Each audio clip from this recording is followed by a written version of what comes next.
We know. Calm down. Welcome to the AGR. Oh, no. Hold on. Welcome to the AGR for game 36 against the league worst Montreal Canadiens, and the Stars will lose by a final score of 5-3 tonight. I'm staying as calm as I possibly can right now because I kind of ranted on Twitter quite a bit. But before we get into this game, I want to thank DraftKings for letting us do this podcast where we can vent our frustration in this cluster of a game. Please make sure you go and use the promo code THP, and the next time you go and use the DraftKings app, that lets them know that we're the ones that sent you, and I'm sure they will have more fun than us tonight. That was a cluster. So without further ado, we're going to go ahead and bring in everybody here tonight. We got James up in the top right up there, Chris down on the bottom left, and then we have a special guest here tonight, guys. This is Garrett of Dallas Stars Fanatic Podcast. He reached out to us and asked if we'd be willing to do like an appearance for appearance thing, and we said sure. So Garrett, welcome to the show. Thanks, guys. Super cool. Thank you for having me on. Yeah, no problem, man. I wish it was under better circumstances, but I'm not joking. I think you couldn't have picked a worse day to join this show. Seriously. I have never in my life seen a game like this. There's nothing compares to this game. I am not joking. There's not a. There's the 4-0 Stars victory or Stars. They were ahead 4-0. This is back in the Mike Modano era, and they lost the game 6-5.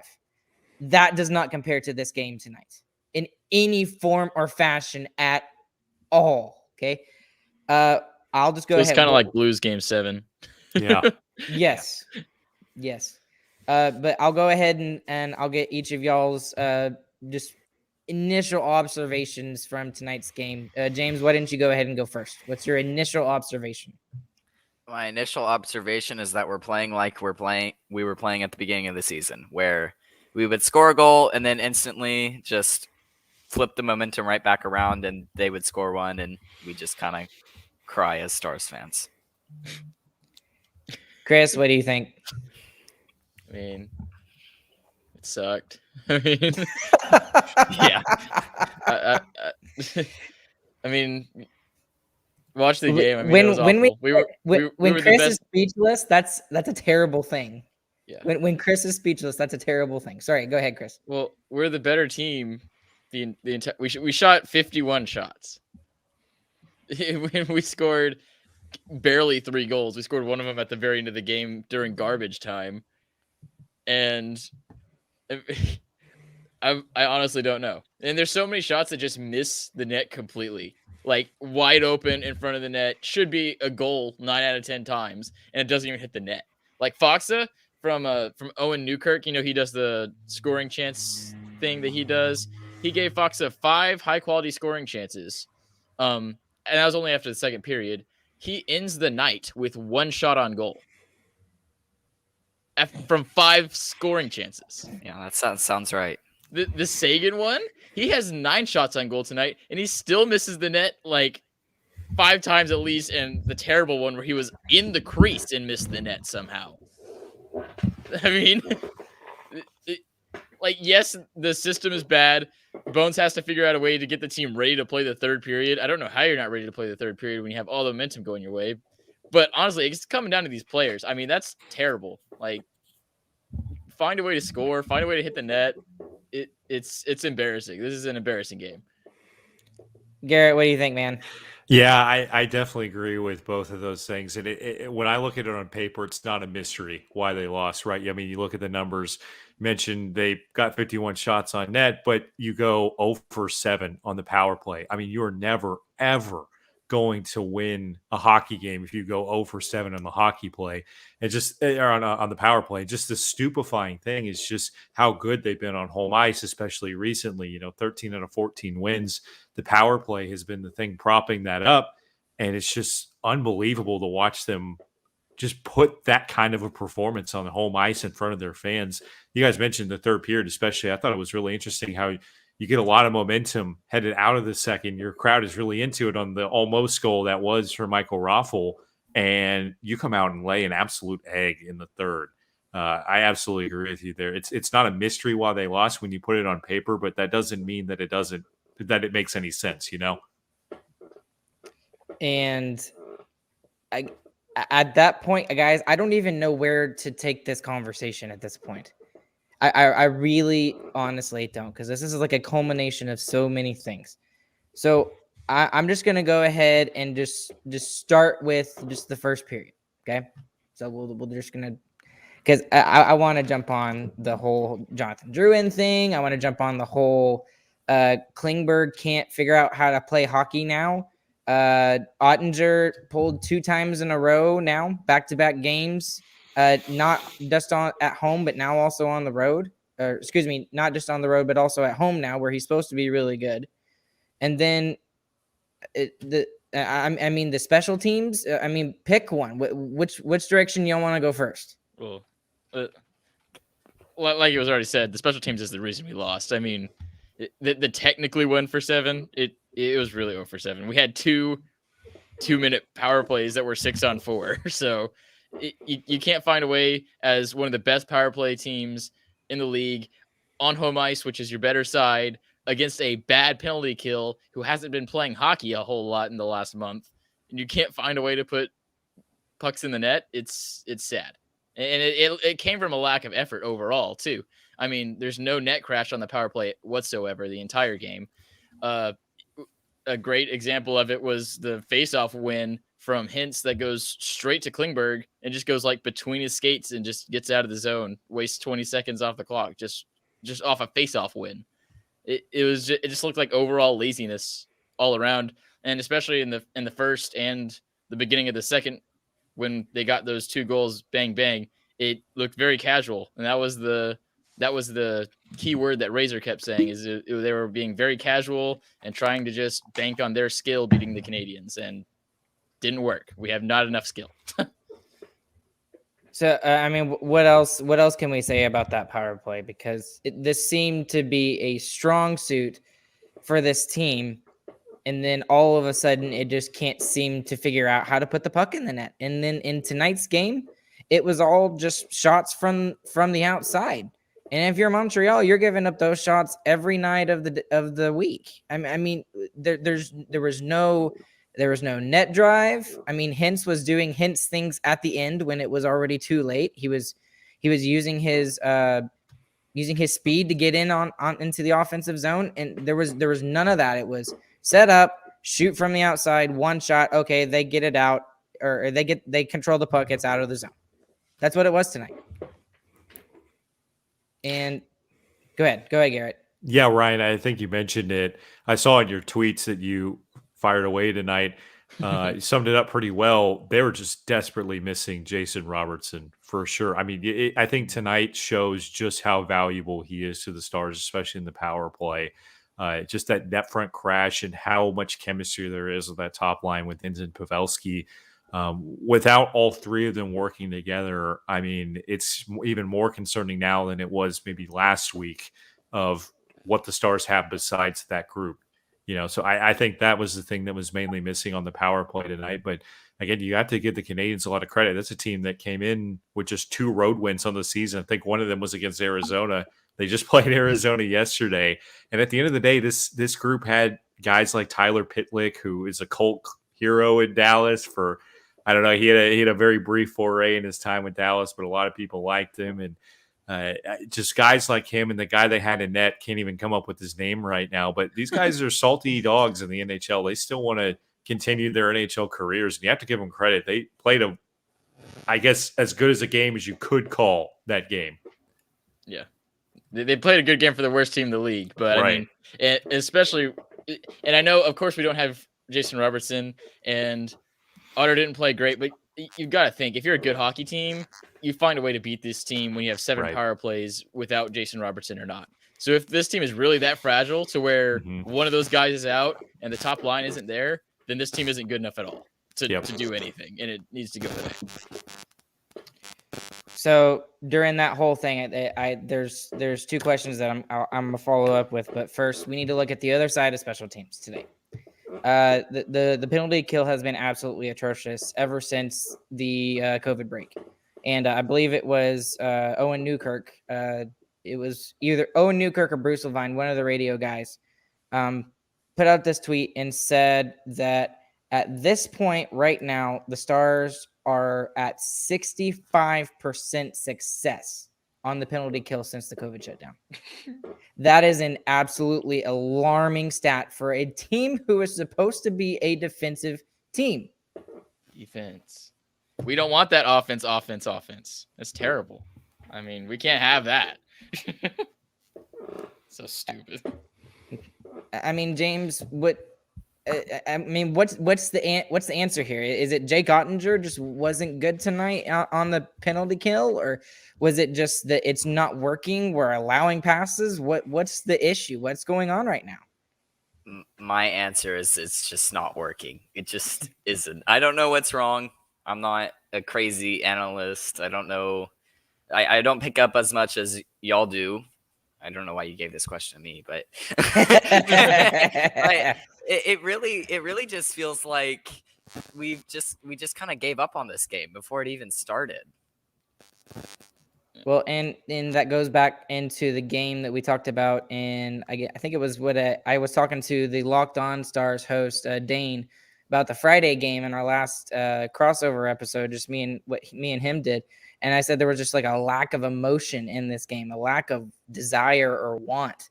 And we didn't really see that again in this game tonight. But I mean, there's so many other things we need to hit. We need to keep going. What is y'all kind of mentioned this about because Garrett mentioned, oh, I don't know who this guy even is.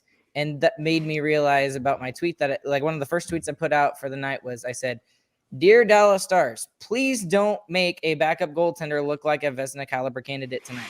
Sincerely, Dallas Stars fans." And that is exactly what they did tonight. Was that really the backup goaltender doing really well tonight, or was it the Stars' inability to score? Or maybe a combination of both? What do y'all think? I mean, it's got to be a little bit of both whenever he saves that many shots. Was it 47 when he 47 out of 50. 48 it says 48 out of 51 on this sheet, but whatever. So he had to be good. But still, he's not the backup, though. He's the backup. They picked him up off of waivers. He's supposed to be not Florida. In the league. Yeah. He's not supposed to be in the league. He's supposed to be in the AHL right now. It's got to be some of the shots. It's crazy. I went back and looked at the few stats that he actually has. He has 39 games in the NHL, and his average save percentage is an 894. And what baffles me is I've said that he's not actually a backup thing before in reference to a Stars game, like multiple times. And they still beat us and play great every time. Well, great in quotation marks. You know what I'm saying. It's so annoying. They did not play great. It doesn't make sense to me. I don't understand. Well, I do. It's the shots, but how do the shots not get better? Like, just shoot better. I thought... For me, this is my follow-up question to the whole backup goaltender thing. And at first I was one way, and then it kind of progressed towards another way. Was tonight just a freak of nature, hockey gods, we need to make a sacrifice kind of game? Or was this that the Stars were bad? Or again, was it a combination of both? Because I can give you my answer, but I'm curious how y'all feel. My answer on tonight is that the Stars were bad. It really, like, I didn't get to watch the first period, which I think was probably our best period from what I was hearing from my dad, but they didn't score in their best period. And the rest of the game that I saw, it just, we couldn't get anything on in the back of the net. Yeah. And like you mentioned, it being like an early season game, that was a big issue with the beginning of the season. We'd play a great period and have nothing to show for it. And that happens again. So you're definitely right about that. Yeah, I think really overall, it was a bad game that snowballed, right? I mean, you look at the end of that second period, it's a 2-1 game. If you walk away saying, okay, the Stars are going to get 2 goals in this third period, you're thinking, oh, great, they're going home with the win, right? That's a 3-2 win, right? You don't imagine them giving up 3 goals in the third period. So I think it was a bad game through the first 2 periods that really snowballed into an absolute disaster in the third, in my mind. And there are a few things we can definitely get into this later, but there are a few things that in this game kind of point to, oh man, is the foundation bad, right? Is the core bad right now as it stands this season? But as of now, for tonight, I think it was a bad game that just got out of hand. Yeah, and that's definitely true because after the second period, like we were talking about, we had the momentum. I mean, Right. Even a decent team, like a middle of the pack team, like the Stars, should have been able to No, go out. we're not. It's a perfect come from behind game. At this point, we're not. And I'm going to go ahead and say it now. We're not making the playoffs this season. We're not making the playoffs this season, and I'm over it. I'm tired of feeling hope. I'm just ready to give up hope because this is getting absolutely ridiculous. This happens every time the Stars lose and find a way to lose to these really crappy teams. We go back to Ottawa twice. We lose to the Vancouver Canucks when they are tanking before they're actually a relevant team. We lose 6-3. 6-3. That makes no sense. They scored 6 goals in the previous 8 games, and we gave them 6 goals. And then tonight, it makes no sense. And while I'm going off right now because I'm hacked off, how on earth, if you're Tyler Seguin, you're 2 feet in front of the net, you miss the net. We're already you back missed to the Seguin. net. I'm channeling my inner Steve Dangle right now. Oh my gosh. Good job, Brian. You held it in for 15 minutes. I'm proud of you.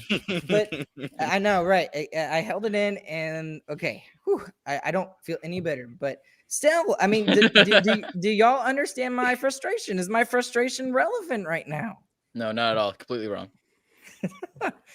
But I think the scary thing about Seguin is that makes me wonder, okay, how healthy is he really? You know what I mean? Because that was a big question mark coming into this year. And when you look back over the past 2 seasons, only playing 4 games last year, and then toward the end of 2020 in the Stanley Cup playoffs, he was not himself. I really wonder if he's ever going to get back to that player that we once saw. You know, is he actually 100% right now? That's my question after tonight. Or will he ever be? Because I mean, if it's from a surgery like that, it's something that could mess you up and give you not as good range of motion. You don't feel comfortable on it. You won't ever have that confidence again. So yeah. And just while we mentioned the missed shot by Seguin wasn't the only one missing shots in front of the net tonight. They put up so I should be a little I should be a little, fair to Seguin there, but that was the biggest one because that was a chance for us to try and get back to this game, even though we didn't deserve it, and that was the obvious one. Right. But sorry, James, I totally cut you off. Go ahead. Sorry. Yeah, they put up this graphic in the second intermission report, and they were it was the shot chart that they had that they were keeping for the night. They kept like missed shots, block shots. In the second period, we had 6 shots in below the dots right in front of the net that we missed the net on. We didn't even get a shot on. It wasn't blocked. We just whiffed the net completely. And we still had 51 shots in the game. Yeah, I think shot attempts we had to be well over 100. I mean, if I had to guess, it would be 120. I think on top of the 51 that they actually were able to get onto net, there was another 30 that were blocked. So it was about 80 to 90 shots towards the net tonight. And I want to blame it on the hockey gods, but this continues to happen. It continues to happen. So I'm James. I'm with you 100%. This is completely the Stars just are not taking care of business. Yeah, and they suck tonight.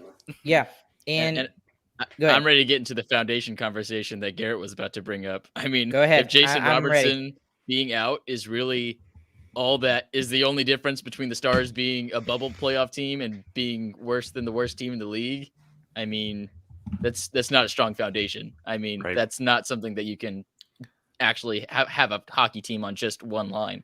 And it's continued to happen. We still have 50% of our goals by that one line, even today. When we say that the Ben Seguin Guri line is getting so much better, there's no production.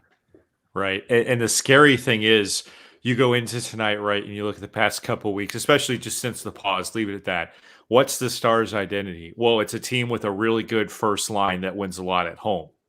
And then tonight, the first line gets a goal out of Joe Pavelski just because he's amazing, but almost nothing else. And they lose to the worst team in the league at home. So if you don't have those two things, then what is this team? It's nothing, right? I mean, we saw their identity that they've formed this season and over the past couple of weeks just completely collapsed tonight. And that's my question moving forward. Because, like, what are you if you're not that, you know? Yeah. The only thing that went against the Stars' identity tonight was the power play. Right. So that was one thing that we normally do good that we did bad. Everything else was pretty much the same. We just didn't have our first line. Right. Honestly, if we look at it that way. And again, you know, y'all talk about this and the fact that, you know, that they had a good game, and I'm sitting here screaming on camera on the internet. Using video game terms, like, what's their win condition when they don't have their first line? There's not one. You're right. There's no way they're supposed to win. Well, maybe the power play, but guess not. Not when you give up 5 goals. And then how? And I'm gonna go off if I go too long. How on earth do you give up? That was a 3-on-0. A 3-on-0. The Dvorak goal. How? What a goal, by the way. Earth doesn't make any sense. How you could even? This is a defensive team, guys. Yeah, this is a defensive team. What about the foundation, Ryan? To keep going back to individual. What about the foundations? What do you think of the foundations? Screw the foundations. Screw the foundations. Trade them all. Yes. Trade Joe Pavelski. Well, he's a rental now. So this pulls me up to 2 things, and I wasn't fully on board with this until like fully on board until tonight's game, and I am 100% ready to get rid of the coach right now. Because this is the last chance for the Stars, with the way that this team is built, to have a shot at the Stanley Cup. This is it. Next year's a retool year. Next year, we 100% will not make the playoffs. We have no chance of making the playoffs next year, because it's going to be bold statement. No, that's not a bold statement. I really an HSO, a hot sports opinion. That's not a bold statement at all. The way that this team is and the way you look at the contracts, this is it. This is the last window of this opportunity. Radulov is gone. Klingberg is gone. Pavelski is maybe gone. I hope to God we re-sign him. You can't. This is it, and you have to do something. Jim Nill, please do something. Nothing is working. Something is not working. And again, the Stars are 5-3 in their last 8 games. I don't care. Yeah, I don't care. I'm just tired of talking about the midseason coach firing, because it's not going to happen. I mean, Jim Nill's not going to do that. I think the more likely thing is that Gagliardi fires both of them on his own. I mean, Jim Nill is just not the kind of guy who's going to fire somebody midseason. Right. And I think among the fan base for sure, Ryan, you could absolutely say that the Stanley Cup final grace period for Rick Bowness has run out among the fans, just among the fans. I'll leave it at that. I definitely agree that, Ghilardi might have a little more patience, at least getting to the end of the season or whatnot. But yeah, it does seem like tonight might be that dagger in, okay, the fans are officially ready to move on, because that's kind of been in the water for several weeks on to a month. But tonight, I feel like it's definitely palpable right now after you lose a home game like that. Yep. The fans live on emotion. Right. Well, and right now, I even put this up on Twitter. I was like, I'm ready. On Twitter? Way too much today. Way too much. I ravaged tonight. I'm not joking. I raged.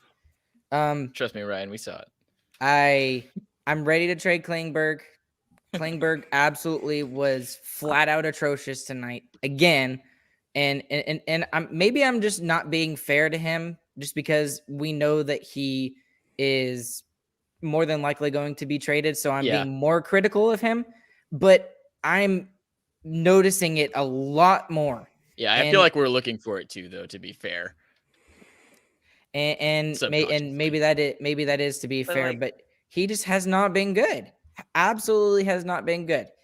And maybe the part of it is that the defensive side has been so sucky lately, and there's no offense to counteract that really poor defensive play by Klingberg right now. That's definitely part of it, but like he had two goals that he could have stopped the pass across on that he didn't. Where it's not necessarily his fault that he didn't stop the pass, right? Like those are going to go through sometimes. But these are things that we see him do normally. He normally would stop a pass like that, or at least one of the two that he had tonight. I just don't. I don't get it. And everyone's talking about the fact that he's checked out and everything like that. I think that's just the feeling from Stars fans. I don't think he's actually checked out. I really think he's just playing bad right now. And it's not just him. It's everybody cannot contribute offensively. It seems like. I mean, and as yet long we as score we're on 3 goals. Might as well jump on the new multi-millionaire Heiskanen. I mean, he doesn't do much tonight either. 2 shots on goal. Terrible time for a tripping penalty. I mean, I know the Stars fans were all screaming in there, but they were screaming at everything. It was a can opener. It was pretty obvious. It's true. So, I mean, he didn't play great either. So, I mean, we can throw it on the scapegoat, but we got this guy who's going to be stuck around for another 8 years. Who didn't play so great tonight either. And so, all right, so let's go ahead because we're getting already pretty late here because we got to talk about the what happened in the third period. 7:57 left in the third period. There was a scrum right before that, right after the whistle blew in front of Montembeault, and Jamie Benn obviously visibly frustrated, just kind of loses his cool. He's going off on all these players and, trying to get something going for the Stars. On the ensuing face-off right outside of the offensive blue line, there's just a giant scrum. Tyler Seguin wins the face-off, and it looks like Tyler Seguin gets his stick up high, but it's not it appears to not be intentional to me. Okay. No, it was intentional. Drew, and maybe it was, like I said, it appeared intentional. It did not appear intentional to me, but right after that, obviously Drew N thought it was intentional, and he shoves his stick, cross checks his stick straight into the back of Tyler Seguin's neck. How did y'all feel about that whole thing there? Whether it was Jamie Benn off on the side trying to pick a fight, or the whole Jonathan Drouin thing. What do y'all think? Well, overall, it was the ref's fault. I mean, it was a terrible thing just to do nothing about everybody attacking each other and then just let him go do another face-off like, it's going to be fine. I mean, we're really lucky Tyler Seguin isn't injured, or else this is a much bigger deal for like the NHL, for the Stars overall, obviously for Tyler Seguin's health. But yeah, the refs definitely needed to do something to calm the game down from there, and they did not do their job at all. But yeah, obviously a dirty play, but what else would you expect?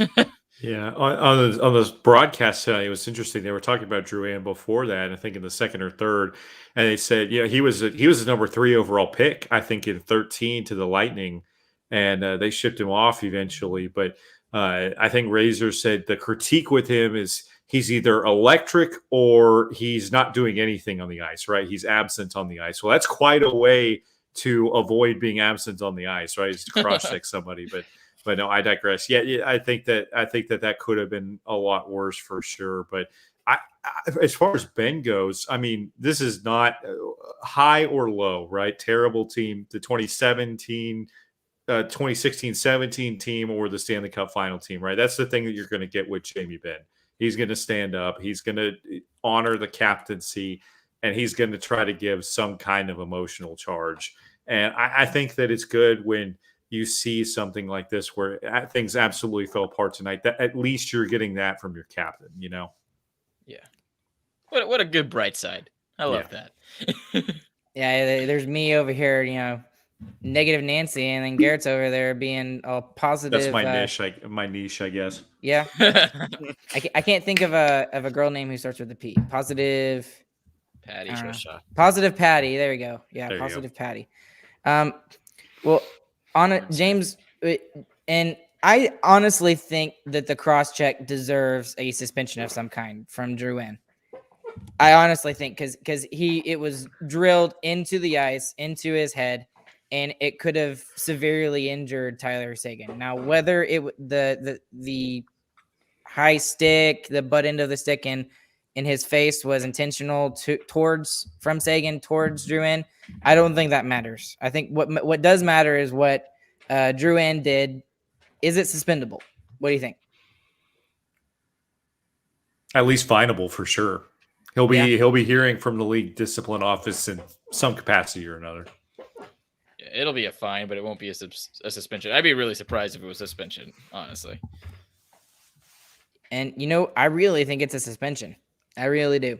I'm not saying he's going to get 5, 6, 7 games, but I myself would not be surprised to see a 1 or 2 game suspension for that cross check, because that was blatant, and it was it was because it was the Stars' fault. It really was, because they egged him on, but the fact that he did it. So I really think it's worthy of a suspension, and that's just how I feel. Let's just take a couple of questions real quick, and we'll call it a night. Ardell, again, a really loyal listener of the show here. The penalty kills in shambles. Team defense is falling apart. Does Bonus have a job tomorrow? If I was Jim Nill, I would say no. What do you say?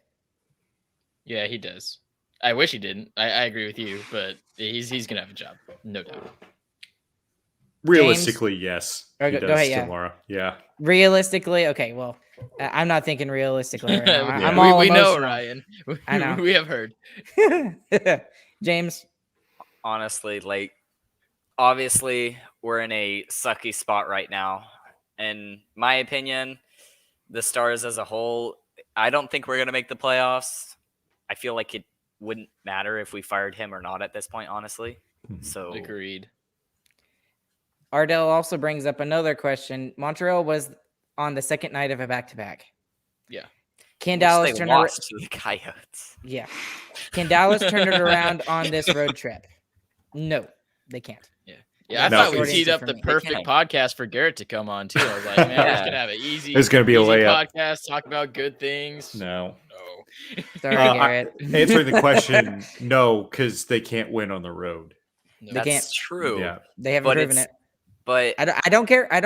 This is Nobody. Montreal. We only lost to bright Montreal. side that we get is that we're playing all bad teams for the next Buffalo, 4 yeah. It games. obviously doesn't matter. It obviously doesn't matter. No, James, this do I was a need to go home ranting game, again? Okay, this Do was I a need to go home ranting game. again? 2 to Ottawa. We only lose 1 to to bad teams Vancouver, at home. today to Yeah, Montreal. we only lose to bad teams at home. Oh, so we just need to add the lose to bad teams on the road to our resume as well. Okay, last question. Brandon says, "Are we embarrassed enough to fire Bones now, or what? What do we have to do to make a real change?" We kind of already talked about the first question, a little bit, not too much, but what do we have to do to make a real change? If firing Bonus is not the answer. Well, we don't have to get into this right now, but you talked about how next year's retool. I really hope it's not. I hope it's a teardown. Really? Yeah. Okay. I mean, Ben and Seguin can't do it. We've already talked about how Seguin might not be 100%. Ben, after the Art Ross year, has done nothing. All we have is a first line. That's not enough. And you're right. So, okay, guys, I think we're gonna call it quits here tonight. We're kind of getting it kind of late here because that third period lasted forever. One last thing. Go ahead, Garrett. Yeah. The only good thing about today was Razor's tweet that you retweeted, the straight out of COVID or whatever, Razor out of COVID. Yes, that was the only good thing about today. Yep. Right. So, okay. We will be back with you guys once again on Thursday after the game against Buffalo. Please, hockey gods, just give us one win. I'm begging you right now. And then we'll play on Friday against Detroit. So we'll be back with you guys on both of those days. I want to thank once again Garrett. Thanks for coming on the show, man. I wish we could have given you an easier show where we get to talk about fun stuff, but that was the worst game I've ever watched in my life.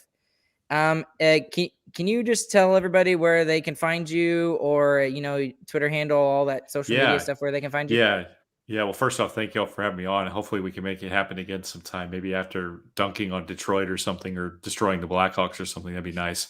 That'd be a different change of pace. But no, yeah, you can find us on our podcast is the Dallas Stars Fanatic Podcast. It's a division of DallasSportsFanatic.com, which your followers might be familiar with. They do a lot of Mavs coverage, a lot of Cowboys coverage. But we've been trying to increase our Stars presence for the past couple of years, and I'm kind of the point man on that.